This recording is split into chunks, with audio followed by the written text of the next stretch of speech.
各位老师可以看到，就是在这里的画面上，我们可以对患者的 CT 和 MRI 的数据进行整合，形成3D 的图像。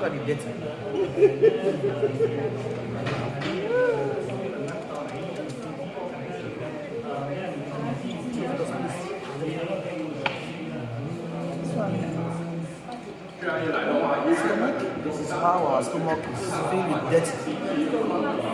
Yeah, they. Actually, if you know the photo, you want to take pictures, you want to look at it.